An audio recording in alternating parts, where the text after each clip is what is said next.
Okay, so last में क्या message देना चाहोगे जो फ्यूचर एस्पिरेंट हैं, जो अभी 2023 का जो सीजीएल होने वाला है जुलाई में, उसके लिए?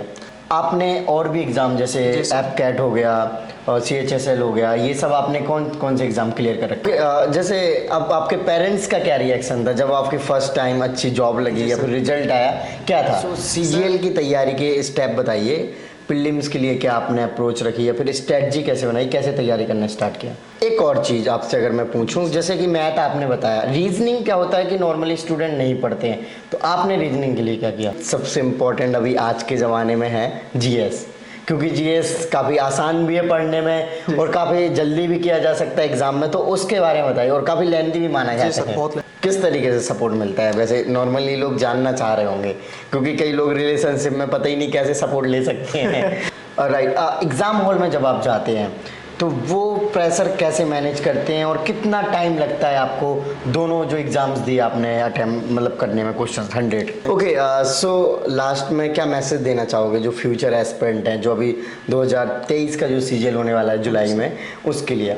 हेलो एवरीवन, वेलकम टू स्टूडेंटो। सो हमारे साथ नकुल चौधरी, जिनका 2 टाइम्स एसएससी सीजीएल में सिलेक्शन हुआ है। जो 2021 का था उसमें 573 रैंक थी, और इस बार जो अभी रिजल्ट आया है कल ही, उसमें 410 रैंक के साथ सिलेक्शन हुआ है। ये इनका फर्स्ट अटैम्प्ट था और ये अभी इनका 21 ही एज हुआ है, और उन्होंने 21 की एज में 2 ग्रेड बी ऑफिसर की जॉब को सिलेक्शन ले लिया है। इसके अलावा इन्होंने वनडे टाइप जो एग्जाम्स होते हैं वो करीब आधे दर्जन से भी ज़्यादा क्लियर कर रखे हैं। तो आज हम इनसे इनकी जर्नी जानेंगे, क्योंकि इनकी जर्नी काफ़ी इंटरेस्टिंग है, क्योंकि ये कॉलेज टाइम में अपने पबजी और ये सब पढ़ने वगैरह में नहीं रहते थे, लेकिन इनका ऐसे हृदय परिवर्तन हुआ कि इनके इतनी अच्छी रैंक के साथ सिलेक्शन हुआ है। और आज हम इनसे इनकी स्ट्रेटजी जानेंगे, ओवरऑल इनकी प्रिपरेशन के बारे में जानेंगे। सो अभी तक आपने चैनल को सब्सक्राइब नहीं किया तो चैनल को सब्सक्राइब कर लीजिए, इस वीडियो को लाइक करें।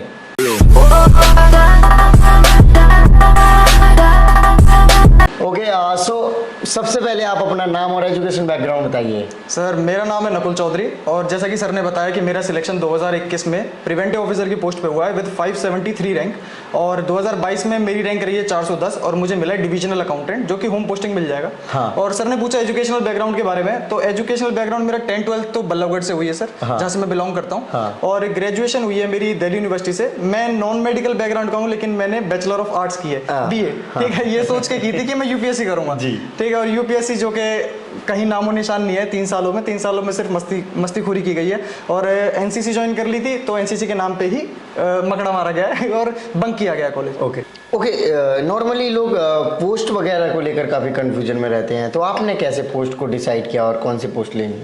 सर, एक्चुअली ये था कि 2021 के अंदर मेरी रैंक ठीक बन रही थी, तो मेरे साथ दिक्कत हुई, क्योंकि ये यूजुअली दिक्कत होती नहीं है किसी के साथ। मेरे साथ दिक्कत हुई लोअर एज क्राइटेरिया। ओके, ठीक है, मैं जब फॉर्म भरा था मेरी एज बैठ रही है 19 साल 11 महीने 29 दिन। ओके, और एएसओ के लिए चाहिए 20 साल। तो मैं एक दिन छोटा रह गया, वरना मैं एएसओ चूज करता। फिर उसके बाद मेरा जो मन था वो ये था, क्योंकि मैं आगे ना बचपन से हर किसी का सपना रहता कि भाई मैं भी आईएएस बनूं, जिसलिए मैंने बीए चूज की थी। तो एक प्रिवेंटिव ऑफिसर ही एक ऐसी पोस्ट है जो कंधे पे स्तंभ देती है। हाँ। आईएएस वाली फील देती है। हाँ, हाँ। तो मैंने इसलिए प्रिवेंटिव ऑफिसर चूज किया, और मेरा जो सिलेक्शन हुआ है वो प्रिवेंटिव ऑफिसर की पोस्ट पे जैसे बताया, और गोवा मेरे को पोस्टिंग मिली है, गोवा अलॉट हो गया है, और उसके अंदर एक ही यूआर की वैकेंसी थी जो कि मेरे को मिल गई है। और वो मैंने इसलिए चूज किया क्योंकि गोवा के अंदर इतना वर्क प्रेशर नहीं है, तो मैं शायद आगे, अभी स्पार्क है मन में, आगे मैं यूपीएससी की तैयारी कर सकता हूँ या स्टेट पीसीएस की तैयारी कर सकता हूँ। तो इस हिसाब से मैंने प्रिवेंटिव ऑफिसर चूज किया सर। और 2022 के अंदर मैं एएसओ ही चूज कर रहा था। अब पता नहीं वो क्या गड़बड़ हुई है सर पोस्ट प्रेफरेंस भरने में, और मेरे को डिविजनल अकाउंटेंट मिल गया विद AIR 410। ओके, कोई sir. Okay, so family background वगैरह क्या है और आपका? सर, फैमिली बैकग्राउंड ऐसा है कि मेरी 2 सिस्टर हैं। हाँ। और हम अभी 2 साल पहले ही गांव में शिफ्ट हो गए थे। ठीक है, जब तैयारी करने का टाइम था हमारा, तो तैयारी मतलब जब मैंने शुरू भी नहीं की थी तभी मैं गांव में शिफ्ट हो गया था। तो जो भी बंदे यार ये सोच रहे हैं ना कि हम शहर वाले बंदों से कैसे कॉम्पीट करेंगे, हम गाँव में रहते हैं, उधर सुविधा नहीं है, कुछ नहीं है, आपको बस एक रूम चाहिए जो सिर्फ आपका हो, और उसके अंदर आपको YouTube एक्सेस चाहिए। मैंने खुद ने कोई कोचिंग नहीं करी है, सिर्फ YouTube से ही मेरी सारी पढ़ाई हुई है, और 2 बार आपके सामने सिलेक्शन लिया है। असल में दूसरी बार मेरा पर्पस नहीं था, लेकिन पहले का रिजल्ट नहीं आया था तब तक, तो मुझे दूसरा देना पड़ा। ठीक है, और मेरे बस यही है कि मैंने रूम में बैठ के तैयारी करी, गांव के अंदर 2 साल वहीं काटे हैं अपने। ओके जैसे कि आपने बताया था मुझे अभी कि आप कॉलेज वगैरह में काफ़ी बंक मारते थे या फिर पढ़ाई नहीं करते थे, पबजी खेलते रहते थे, तो ये शिफ्ट कैसे हुई आप गवर्नमेंट एग्जाम्स में? सर असल में ये था कि देखो, जब मैं 18-19 साल का था, जब नया नया कॉलेज में, मतलब कॉलेज में तो 16 साल का ही आ गया था। मैंने 12वीं 16 साल की है सर। ओके तो 3 साल के अंदर फिर, हाँ, तो 3 साल के अंदर फिर मैंने ग्रेजुएशन करी। तो दोस्त मिले, दोस्त काफ़ी अच्छे थे, हंसमुख दोस्त थे, हम साथ घूमा करते थे ये सब। तो कॉलेज गए, सुबह गए नहीं गए, अगर गए तो क्लास तो ली नहीं एनसीसी के नाम पे। उसके बाद फिर हमने मस्तीखोरी करी, घर गए, घर जाने के बाद फिर पबजी खेला सर। मेरा रोज का यह था कि 8-10 घंटे पबजी खेलूंगा, घर जाऊंगा, पूरी रात भर पबजी चल रहा है। अगले दिन अगर उठ गया तो चला गया कॉलेज, नहीं उठा तो घर पे ही मस्तीखोरी चल रही है।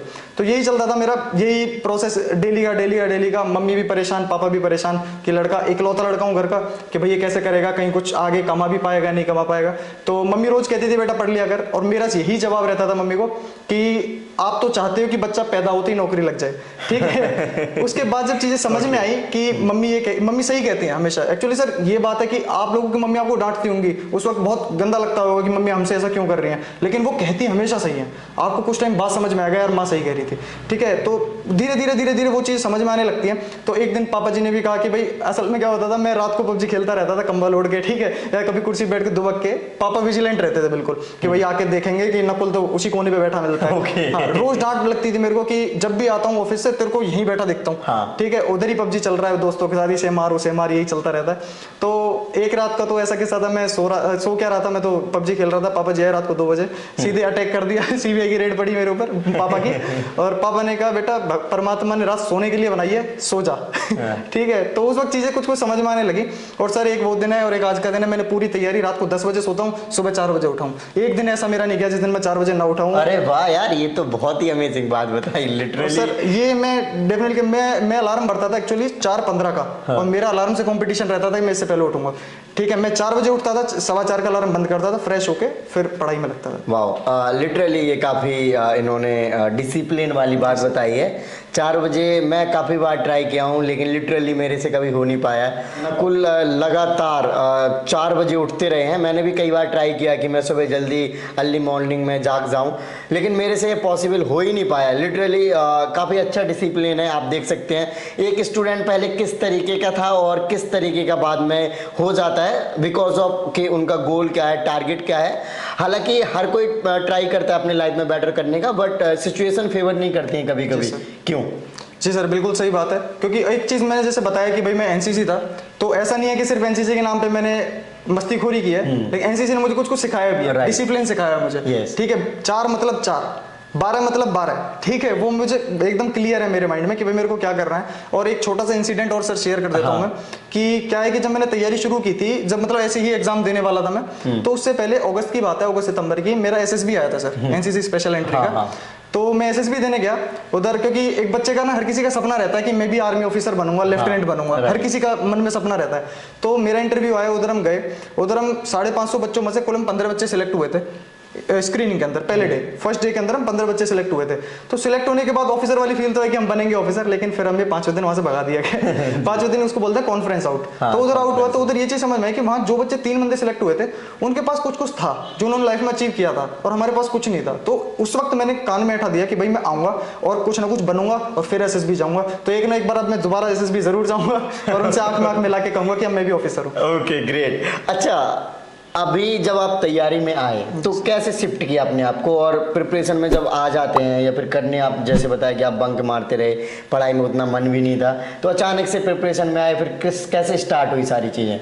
सर एक्चुअली क्या है कि जब मतलब तैयारी कर ही रहते, तैयारी तो शुरू भी नहीं हुई है, जैसे सर ने बताया, अभी तो तैयारी का कुछ नाम ही नहीं है। अभी तो बस पबजी के वो टाइम पीरियड थोड़ा थोड़ा कम होने लगा है, ठीक है, कि भाई अब पापा जी डांट रहे हैं, पापा जी चाहते हैं बच्चा काबिल हो जाए। क्योंकि सर देखो, माँ बाप होते हैं ना, वो सिर्फ हमें पैसे से सपोर्ट कर सकते हैं, इमोशनल सपोर्ट कर सकते हैं, लेकिन इज्जत देना उनको हमारा काम है। उन्होंने हमें सब कुछ दिया है, आज तक आपके माँ बाप ने भी आपको सब कुछ दिया है। हमारा सिर्फ एक काम है, जो कि हम उन्हें इज्जत वो नहीं दे रहे हैं, हम अपने फ्यूचर बना रहे हैं, इज्जत उन्हें ऑटोमेटिक मिल रही है, बोनस, ठीक है। तो अपना फ्यूचर बना लो यार, माँ बाप को मिल जाएगी। जाएगी। अब मैं बताता हूँ कि मेरा शिफ्ट कैसे हुआ, कि भाई मैं तैयारी कैसे आया। तो पता चला भाई सीजीएल है, मेरे एक भैया हैं बड़े, तो उनके थ्रू मेरे को पता चला कि भाई कोई सीजीएल नाम का एग्जाम भी होता है, और अब मुझे उसका सिलेबस भी नहीं पता सर। तो मेरे एक फ्रेंड हुआ करते हैं, अभी भी हैं, तो बहुत अच्छे फ्रेंड है वो, तो उनको मैंने कॉल करके पूछा कि वो उस वक्त कोचिंग ले रहे थे, इकलौते फ्रेंड जो मेरे नोन में थे कि भाई कोई सीजीएल की कोचिंग ले रहा है वो होते। मैंने कॉल किया, मैं कहा यार आप एक बार मेरे को सिलेबस तो बता दो, ठीक है, क्योंकि मुझे सिलेबस भी नहीं पता उसको, मुझे यही नहीं पता कि सीजीएल के अंदर होता क्या है। जैसे सर बताते हैं ना कि सीबीआई के अंदर बंदा गया, ठीक, अब मेरे को नहीं पता सीबीआई में लगा कैसे, सीबीआई बनना है, ऐसे वाला सिस्टम था थोड़ा। तो उसके अंदर मैंने उस दोस्त को कॉल किया, लिटरली मैं बताऊं मैंने पेन कॉपी ली सर, और पेन कॉपी से उसका नोट किया कि भाई सिलेबस क्या, जो 15-16 चैप्टर थे, मैथ्स इंग्लिश रीजनिंग अभी साइड है, ठीक है, वो सिलेबस नोट किया। फिर धीरे धीरे करके मैंने यूट्यूब से पढ़ाई करी, मैंने कोई कोचिंग नहीं लिया, आपको सबको बता रहा हूँ, और मैंने सिर्फ यूट्यूब से पढ़ाई किया, सारा मटेरियल यूट्यूब पे अवेलेबल था। धीरे धीरे करके सर नोट्स बने, फिर तैयारी हुई, फिर उसके अंदर मैं घुसता चला गया, और आज आपके सामने। ओके, आपने और भी एग्जाम जैसे एफ कैट हो गया और CHSL हो गया, ये सब आपने कौन कौन से एग्जाम क्लियर कर रखे हैं? मैंने एफ कैट क्लियर किया है, CHSL का मैंने DV स्किप किया है, मेरी ऑल इंडिया रैंक 450 के आसपास बनती है, उसमें मेरे 227 नंबर थे जैसे 2021 वाले में। तो CHSL, F CAT, FCI, GD के अंदर मेरे 100 में से 92 मार्क्स थे सर। अरे वाह। आगे मैंने स्किप कर दिए सारी चीजें कि भाई और किसी की जॉब लगे ऐसा सोच के। तो आगे GD, ये FCI का भी हुआ, फिर उसके बाद अब CGL के 2 टाइम्स हो चुका है। तो ये सर। ओके, जैसे अब आपके पेरेंट्स का क्या रिएक्शन था जब आपकी फर्स्ट टाइम अच्छी जॉब लगी या फिर रिजल्ट आया, क्या था? सर एक्चुअली क्या हुआ, उस दिन मेरे फ्रेंड्स आए हुए थे, जिस दिन रिजल्ट का टाइम है, उस दिन सुबह मेरे दोस्त आए कि घूमने चलेंगे, वो मुझे फोर्सफुली ले गए। अब हम रास्ते में जा रहे हैं और हम जा रहे हैं ऋषिकेश, हम ऋषिकेश के द्वार पे पहुंचे हैं जहाँ से ऋषिकेश स्टार्ट होता है। हम वहाँ पे, हमारी कार खड़ी हुई है, फ्रेंड की कार थी, और इतने ही मेरे को दोस्त का फोन आता है कि तेरा सिलेक्शन प्रिवेंटिव ऑफिसर की पोस्ट पे हो गया है। तो सबसे पहला था मेरे तो सांसें तेज हो गई भाई, बन गया, मैं अफसर बन गया। तो मैंने पापा जी को फोन मिलाया।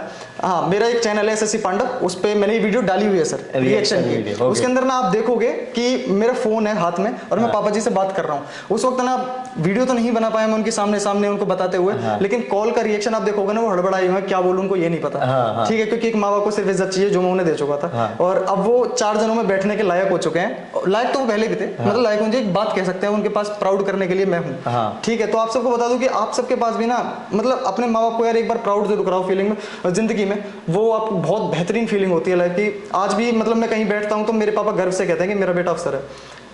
Right, okay.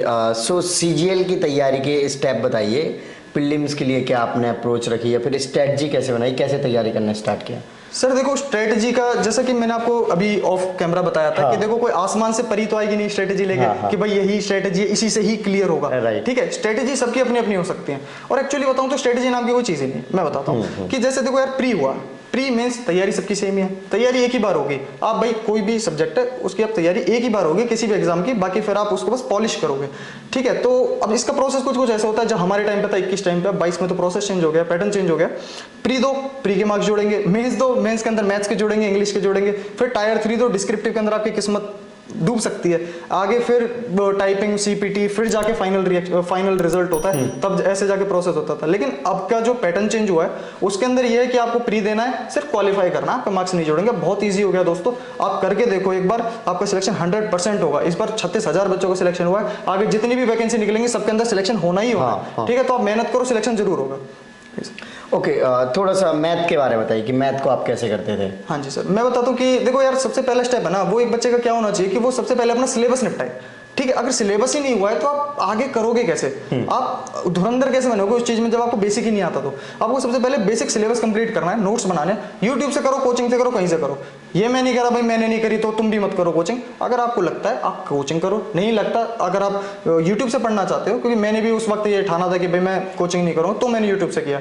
अब यूट्यूब पे सारा कंटेंट अवेलेबल, आप एक बार पढ़ के तो देखो। तो आप जैसे मैथ्स का पढ़ोगे, ठीक है, सबसे पहले कोई भी सब्जेक्ट आप उसका सिलेबस कंप्लीट करो, नोट्स आपके सारे बन गए। नोट्स को बनने के बाद सुंदर सुंदर नोट्स बनाने, इस बात को गौर फरमाना कि सुंदर सुंदर नोट्स बनेंगे, ब्लैक और ब्लू पेन से बनेंगे। आपके जो भी बोर्ड पे सर ने लिख दिया, एक लाइन भी खींच दिया ना, तो वो लाइन भी आपकी कॉपी में खिंची होनी चाहिए, क्योंकि आप वीडियो को तो बार बार नहीं देख सकते ना, कॉपी तो अपनी पन्ने तो पढ़ सकते हो, कितना टाइम लगता है। तो आप सारी जो भी आपकी 5-10 कॉपी जो भी बनी है उनको बनाओ, उनको प्रिपेयर करो अच्छी तरह, फिर उनको रिपीटिशन इज द की। जब सर मैंने तैयारी करी थी उस वक्त मेरे कान में बस एक ही चीज थी जो मैंने किसी के इंटरव्यू से देखी थी, रिपीटिशन और कंसिस्टेंसी। ये 2 चीज थी, वो डिसिप्लिन वाली बात जो मैंने सीखी है, वो डिसिप्लिन ऐसा आ गया कि ये दोनों चीज़ें मैंने अपनी लाइफ में इंप्लीमेंट कर ली कि कंसिस्टेंसी और रिपीटिशन। मैं कंसिस्टेंट रहा हूँ पूरे 8 महीने की तैयारी में, और रिपीटिशन मैंने बहुत ज़्यादा करी है। अब मैं आपको वही बता रहा हूँ, जो आपके नोट्स बने उनको कम से कम भी 25 से 30 बार, ये मैं छोटा नंबर बता रहा हूँ, जब तक, कहने का मतलब है जब तक आपको एक एक क्वेश्चन ऐसा ना आ जाए ना कि भाई ये तो मुझे बिल्कुल ही पता है, इससे मिलता जुलता, मेरे को 50 क्वेश्चन दे दो मैं कर लूँगा, तब तक उसे मत छोड़ो, उसको रिपीट करते रहो। फिर उसके आगे जाके सर आपको एक बुक खरीदनी है, किरण नाम की बुक आती है, किरण सबकी मम्मी है मैथ्स में, आपने वो कर लिया, आप एसएससी का कोई भी एग्जाम फोड़ दोगे, मैथ्स आपकी इतने में कंप्लीट हो जाएगी, और रिपीट करते रहना उनको। राइट। हाँ जी सर। ओके, अब इंग्लिश के बारे में बताइए, क्योंकि इंग्लिश में काफ़ी कंफ्यूजन रहती है। कंफ्यूजन इन द सेंस कि कई लोग अदर बैकग्राउंड से होते हैं, हिंदी बैकग्राउंड से होते हैं, तो वो कहते हैं कि हमारे लिए टफ है, और जो इंग्लिश वाले होते हैं उनके लिए कहते हैं नॉर्मल हो गया, ऐसे करके। हाँ सर देखो यार, मैं ये बताना चाहता हूँ आपको कि इंग्लिश के लिए ना बहुत से बच्चे होते हैं, जैसे हिंदी मीडियम में सर ने बताया कि वो कहेंगे कि यार हम इंग्लिश मीडियम के बंदे से कैसे कम्पीट करें। जैसे विलेज वाला एग्जांपल लिया, विलेज वाला आदमी सोचेगा मैं शहर वाले से कैसे कम्पीट करूं। मैंने 2 साल खुद घर पे बैठ के तैयारी करी है, विलेज में, गांव में, जहां मुझे पड़ोसी तक नहीं जानता, ऐसी तैयारी हुई है वो। ठीक है, तो अब बात सर ये है कि इंग्लिश पढ़ें कैसे।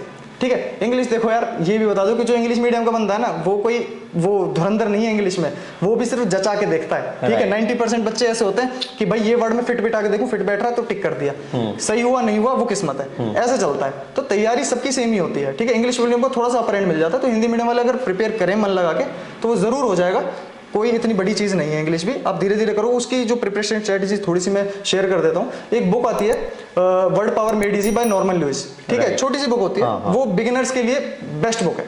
ठीक है, आप उसको पढ़ोगे, उसके अंदर आपको 46 सेशन मिलेंगे, धीरे धीरे सारे सेशन आप कवर कर लो, ऐसा लगेगा बुक आपसे बात कर रही है। उसके बाद आपको सिर्फ एक बुक लेनी है, एमबी पब्लिकेशन की आती है, 195 सेट, मेरे टाइम पे 195 सेट थी, अब थोड़ी ज्यादा हो गए होंगे, उसमें सेट जुड़ जाते हैं।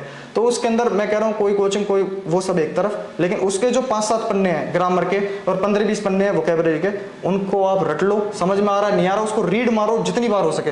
याद करने का तरीका ही है कि आप उसको रीड करो जितना हो सकता है, बार बार 25 बार 30 बार 35 बार जितनी बार हो सके उसको रीड मारो, आपकी सारी वोकैबुलरी हो जाएगी, सारी ग्रामर हो जाएगी, आप पेपर में फोड़ के आओगे। मेरे 200 में से 180 नंबर थे जब मैं यही एक किताब पढ़ के गया, यही 7 पन्ने ग्रामर के, यही 15 पन्ने वोकैबुलरी के करके गया। ओके, एक और चीज़ आपसे अगर मैं पूछूं, जैसे कि मैथ आपने बताया, रीजनिंग क्या होता है कि नॉर्मली स्टूडेंट नहीं पढ़ते हैं, तो आपने रीजनिंग के लिए क्या किया? सर देखो, रीजनिंग के लिए ऐसा होता है कि रीजनिंग अपने आप में एक सब्जेक्ट है। ठीक है, अगर आपकी मैथ्स स्ट्रॉन्ग है ना, मैथ्स के अंदर, सॉरी मैं एक पॉइंट कवर करना भूल गया कि कैलकुलेशन। हाँ, ठीक है, हर कोई भूल जाता है, मैं भी अभी भूल गया देखो हर कोई भूल जाता है। हाँ। ठीक है, हम उसको पर कवर कर लेते हैं। ठीक है, कैलकुलेशन एक ऐसी चीज है जिसको आपको पहले दिन से स्ट्रॉन्ग रखना है।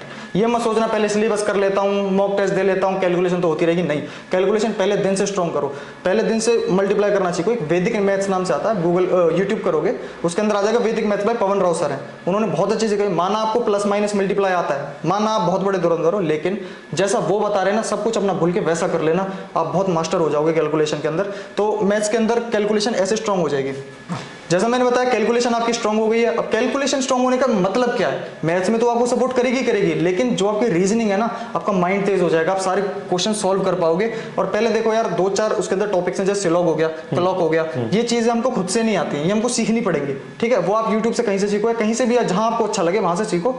फिर उसके बाद बस आप पेपर, जैसे आपको मान लो जुलाई में, तो 1 महीने पहले सारे जो भी प्रीवियस ईयर क्वेश्चन हैं, आप प्रीवियस ईयरों को 2-2 4-4 बार लपेट दो, आपका दिमाग उसी हिसाब से वर्क करने लग जाएगा जो रीजनिंग ढूंढ रहा है। ठीक है, तो पेपर के आपको अंदर जाके वही करना है, तो ऐसे आपकी रीजनिंग कवर हो जाएगी, उसके लिए ज्यादा हेडेक लेने की जरूरत नहीं है। ओके, एक और अगर हम इम्पोर्टेंट, सबसे इम्पोर्टेंट अभी आज के ज़माने में है जीएस, क्योंकि जीएस काफ़ी आसान भी है पढ़ने में और काफ़ी जल्दी भी किया जा सकता है एग्जाम में, तो उसके बारे में बताइए। और काफ़ी लेंथी भी माना जाता है। बहुत लेंथी।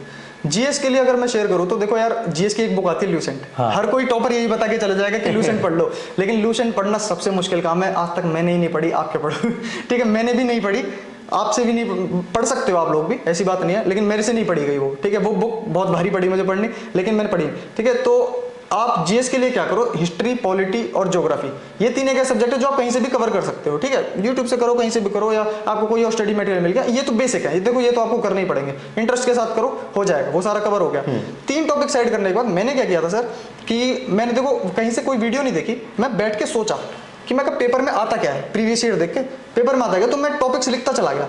जैसे डांस आते हैं, म्यूजिक आता है, ये अपना नेशनल पार्क आते हैं, डैम्स आते हैं, ऐसे करके बहुत सारे टॉपिक हैं जो कि आते हैं, जो उस वक्त मैंने सिलेबस में देखा कि ये चीजें कवर भी हो रही हैं। ठीक है, मैं खुद लिख रहा हूँ कि भाई ये चीजें पूछ सकता है एग्जामिनर, क्या ही पूछेगा, यही चीजें तो पूछेगा। तो मैंने धीरे धीरे इनको लिखता चला गया सर, और एक एक टॉपिक्स मैं डेली का कवर करता गया। ओके। ठीक है, एक एक पन्ने पे लिखता गया, जितने में भी आ रहे थे मेरी 2-3 नोटबुक कवर हो गए। अब मेरा काम ये था, मेरे को उनको डेली पढ़ना है बस, धीरे धीरे करके। वही रिपीटिशन और कंसिस्टेंसी, जैसा कि मैंने आपको बताया, कंसिस्टेंट रहो और रिपीट करो, वो मैं रिपीट करता गया। अब देखो पेपर के अंदर जो एवरेज होगा, जो हर बच्चा कर रहा है वो तो आप कर ही लोगे ना, बाकी चीजें तो आपको स्ट्रॉन्ग रखनी है। तीनों जो मैं बता चुका हूँ, तीनों तो स्ट्रॉन्ग अगर आपकी रहेंगी, आपका सिलेक्शन पक्का है। लेकिन जीएस उतनी तो कर लो जितना हर बच्चा कर पा रहा है। देखो आप धुरंधर कभी नहीं हो सकते, यूपीएससी वाला बंदा भी कई बार जीएस में रह जाता है सीजीएल की, ठीक है, और बस इतना कर लो यार, काफी रहेगा। ओके, मॉक की बहुत ज़्यादा इंपॉर्टेंस है, स्पेशली अगर देखें सीजीएल जैसे एग्जाम से, क्योंकि 60 मिनट्स में आपको 100 क्वेश्चंस करने हैं, तो कैसे करना चाहिए मॉक्स की अप्रोच को? देखो यार, मॉक का मैं बताना चाहता हूँ, एक तो देखो जो जेन्युइन चीज़ है वो ये है कि भाई मॉक आपको देना कब है ना, कि भाई हर बंदा ये पूछता है मैं मॉक कब दूँ, कि भाई सुबह दूँ, दोपहर दूँ, शाम दूँ। तो वो जो बताया, जो एक कॉमन सी चीज़ है वो ये है कि आपको देना चाहिए दोपहर को।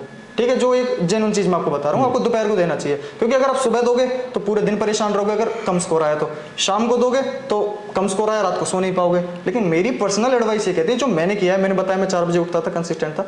मेरा काम ये था, मैं 4 बजे उठते ही मॉक दूंगा, फ्रेश होकर सबसे पहले मॉक दूंगा। क्या होगा कि उस वक्त आपका दिमाग कंफ्यूज है। ठीक है, उठते वक्त सर यही होता है कि हम बहुत कंफ्यूज है, हमारा दिमाग हड़बड़ी में है, क्या करूँ दिमाग में, और आपके सामने रख दी जाए क्वेश्चन तो आप तो और ज्यादा हड़बड़ा जाओगे। तो आपको मुश्किल टाइम के लिए अपने दिमाग को प्रिपेयर करना है। मॉक है क्या? मॉक असल में यही तो है, जिस दिन आप पेपर में बैठने जा रहे हो उस दिन की प्रिपरेशन करनी है आपको। भाई स्पीड तो आपके घर बैठे भी तैयारी हो जाएगी ना, कैलकुलेशन करोगे, स्पीड तो इंप्रूव होती रहेगी। लेकिन मॉक ये है कि जिस दिन आप उस जगह बैठोगे आप वैसे ही बैठने की फील्ड डाल रहे हो। तो अगर आप अपने दिमाग को मुश्किल टाइम में मजबूत कर सकते हो तो इजी टाइम में तो बहुत अच्छा काम करेगा।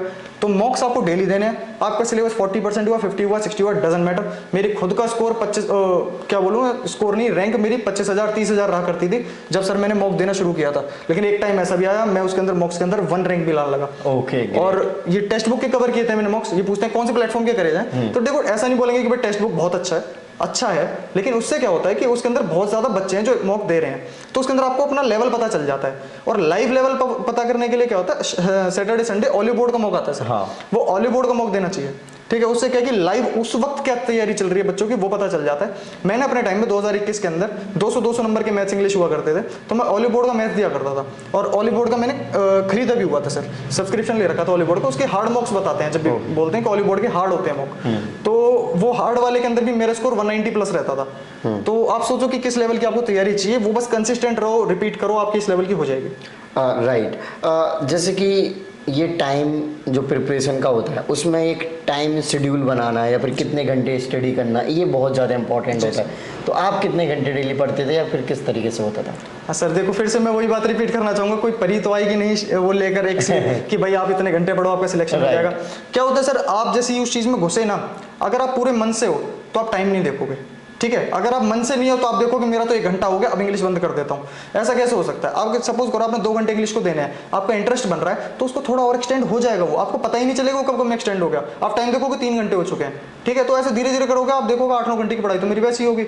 सारे सब्जेक्ट कवर करने पड़ेंगे। भाई मैथ्स पढ़ोगे, मैथ्स के अंदर आप कैलकुलेशन कर रहे हो, आपको मजा आ रहा है, कैलकुलेशन मजा आना चाहिए तभी पढ़ाई होगी। मजा नहीं आ रहा तो फिर आप बिना बात बैठे, उससे बढ़िया तो खेल लो बाहर जाके। ठीक है, तो आप पढ़ोगे तो देखोगे 9-10 घंटे की आपकी डेली स्टडी हो रही है। और नहीं भी हो रही ना, डजंट मैटर जो करता आप कंसिस्टेंट होने चाहिए, रोज पढ़ो यार। ठीक है, 5-6 घंटे पढ़ो, रोज पढ़ो। 10 घंटे नहीं भी पढ़ रहे हो ना तो आप कंसिस्टेंट रहोगे तो आपका स्कोर अपने आप बूस्ट होगा, आप अपने आप एग्जाम्स फोड़ते चले जाओगे। राइट। कुछ टिप्स एंड ट्रिक्स हो आपके तैयारी के टाइम की, कुछ शेयर करना चाहो? सर ऐसा होता है कि टिप्स एंड ट्रिक्स भी मतलब उसकी कोई अलग से बुक नहीं है। ठीक है, वही वाली बात। टिप्स एंड ट्रिक्स क्या होते हैं कि जैसे सबसे पहले आपको बेसिक आना चाहिए। हाँ। कि बेसिक आप करते चलेगे ठीक है, लेकिन जैसे आपका बेसिक कवर हो जाए ना, टिप्स एंड ट्रिक्स क्या होते हैं, ये एक शॉर्ट ट्रिक कुछ नहीं है। जैसे मान लो मल्टीप्लाई है, ठीक है, वो तो एक छोटी सी चीज होगी। मान लो 4-5 स्टेप है एक क्वेश्चन के अंदर, तो आप वो 4-5 स्टेप माइंड में कर लो। जब आपका माइंड इतना स्ट्रांग हो चुका है क्वेश्चंस करते करते, तो वो 4-5 स्टेप आप माइंड में ही कर लोगे। मैं बोल रहा हूँ कि जब मैं क्वेश्चन सॉल्व करता था तो एक लाइन लिखता था, उसी के अंदर काट पीट के मेरा आंसर आता था। वो आप लिखो मत चीजों को। मेरा जो एक पर्सनल एडवाइस है सबको शॉर्ट ट्रिक के लिए, या जो शॉर्ट करना चाहते हैं या जो टाइम बचाना चाहते हैं, कि चीजों को लिखना बंद करो, माइंड में सॉल्व करना चालू करो। ठीक है, एक ही लाइन में सॉल्व करो और खत्म करो उसे। ओके। सो जैसे गवर्नमेंट एग्जाम्स की तैयारी करते हैं तो नॉर्मली कहा जाता है कि सब कुछ छोड़ देना, और आपने भी बताया अभी कि आपने मोहल्ले वाले भी आपको नहीं पहचान रहे, तो आपके क्या रिलेशनशिप वगैरह भी नहीं था क्या, खत्म सब कर रखा था, क्या चल रहा था? नहीं सर, इसके अंदर मैं ये थोड़ा पर्सनल क्वेश्चन हो गया, लेकिन फिर भी आप सभी, क्योंकि इस चीज से हर कोई जूझ रहा है ना, कि भाई गर्लफ्रेंड होनी चाहिए या नहीं होनी चाहिए। ठीक है, पर्सनल रिलेशनशिप ये चीज होनी चाहिए नहीं होनी चाहिए, तैयारी के टाइम पे क्या सब कुछ छोड़ देना चाहिए? देखो यार ऐसा नहीं है।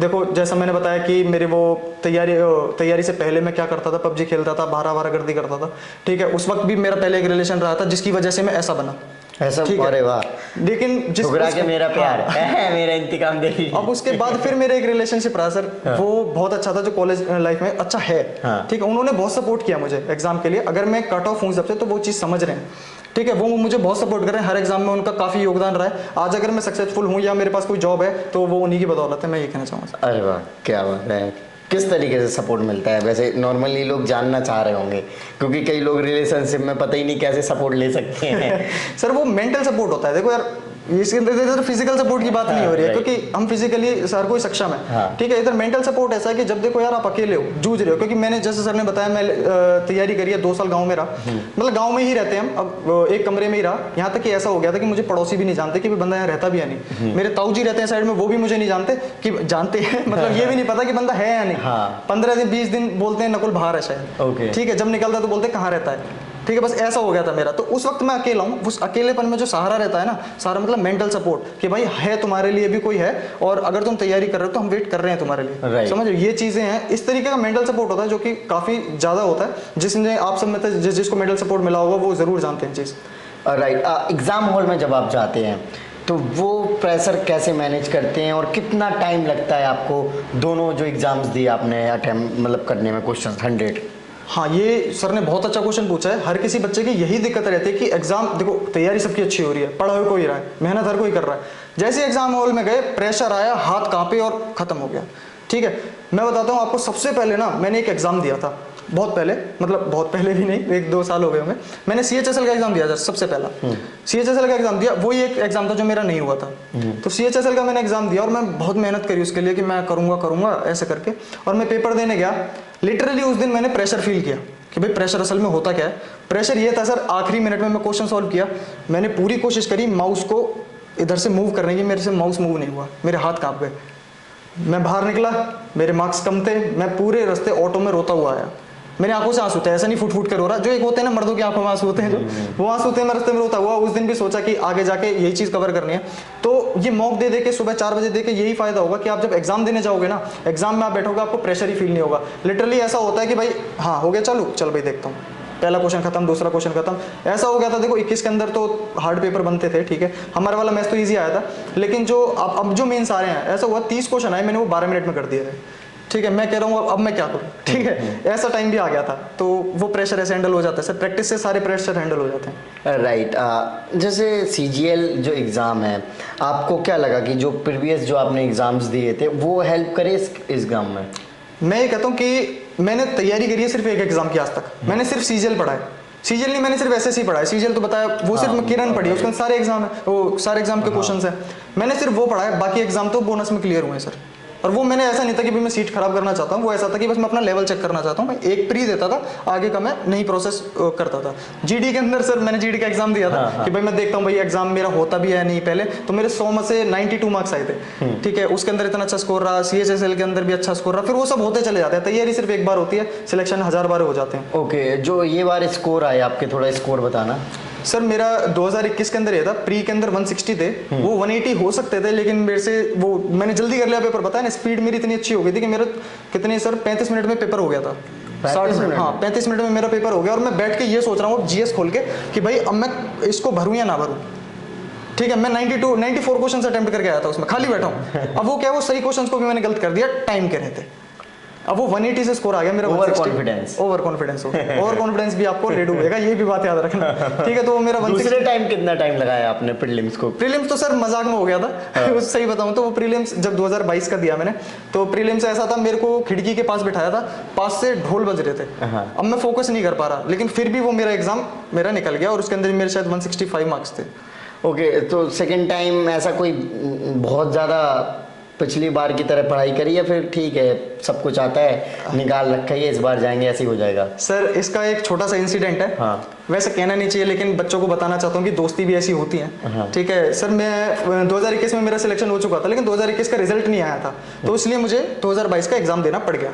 तो जब मैं एग्जाम, वो भी मैंने सोचा कि मन से नहीं देना, मेरा एक फ्रेंड है जो कि स्कूल टाइम का फ्रेंड रहा, ठीक है। जब मेरा सिलेक्शन हो गया तो उसकी फैमिली मेरे जैसी है, मतलब उसके पापा मेरे पापा बिल्कुल ऐसा हिसाब हाँ। कि बस घर आने जाने वाला हिसाब, ठीक है। तो उनको देखा तो मेरा फर्ज बनता है जब मेरा सिलेक्शन हुआ मैं इंस्पेक्टर पोस्ट पे लगाऊं तो उसको भी लगाऊं, ठीक है, उसको भी सपोर्ट करूं। तो लास्ट के 2 मंथ सर मैं उसी के पास था जब 2022 का एग्जाम था। उसको मतलब हम लोग साथ ही कर रहे थे, मैं उसको पूरी गाइडेंस दे रहा था कि भाई ऐसे ऐसे पढ़ना है, ऐसे करना है, सारी चीजें, क्योंकि गाइडेंस बहुत मैटर करती है सर। तो उसी वक्त जो उसको करा रहा था मेरा भी हो रहा था, तो उसका भी एग्जाम दिलवाया, मेरा भी हुआ, या उसने खुद दिया, मेहनत उस बंदे की खुद है, ठीक है। तो इस बार उसका भी सर इंस्पेक्टर पोस्ट पे सिलेक्शन हो गया, जीएसटी इंस्पेक्टर, और मेरा इस पोस्ट पे हो गया सर। अरे वाह, congratulation, great. Okay, so last में क्या मैसेज देना चाहोगे जो फ्यूचर एस्पिरेंट हैं, जो अभी 2023 का जो सीजीएल होने वाला है जुलाई में, उसके लिए? 2023 वाले बच्चों के लिए मेरा एक ही, देखो मैं बताया कि मैंने अपने चैनल पे भी ये वाली वीडियो डाल रखी है, छोटा सा मैसेज डाला हुआ है कि हर बंदा ना ये सोचता है कि मैं 5 दिन पढ़ लेता हूँ 2 दिन ऑफ ले लूंगा, ठीक है, या 6 दिन पढ़ लिया, 10 दिन पढ़ लिया, 2 दिन ऑफ ले लिया। देखो यार, तुम तो ऑफ ले रहे हो, लेकिन तुम्हारे जैसे हजारों बच्चे और हैं जो उस दिन पढ़ रहे हैं, तो फिर तुम क्यों उम्मीद कर रहे हो कि तुम्हारा हो जाए उसका ना हो, ठीक है। तो यार रुको मत, बस पढ़ते रहो, कभी ब्रेक नहीं लेना। मैं बस ये चीज कर रहा हूँ कि कंसिस्टेंसी इज द की। अगर एक दिन का आप मजे के लिए ब्रेक ले रहे हो तो वो मजा आपके लिए सजा भी हो सकती है। एक यही मेरा पर्सनल सजेशन है हर किसी के लिए कि ब्रेक मत लो, कोई दूसरा बंदा तुमसे जरूर आगे निकल जाएगा। राइट। ओके, सो फ्रेंड्स, आपने देखा कि नकुल ने अपनी जर्नी को शेयर किया। साथ ही साथ जो इनका यूट्यूब चैनल है वो मैं वीडियो के डिस्क्रिप्शन में दे दूंगा, तो आप इनसे भी कनेक्ट हो सकते हैं, सब्सक्राइब कर सकते हैं। सो फ्रेंड्स, आई होप कि आपको वीडियो अच्छी लगी होगी, तो इस वीडियो को लाइक करें। अभी तक आपने चैनल को सब्सक्राइब नहीं किया तो चैनल को सब्सक्राइब कर लीजिए। जय हिंद।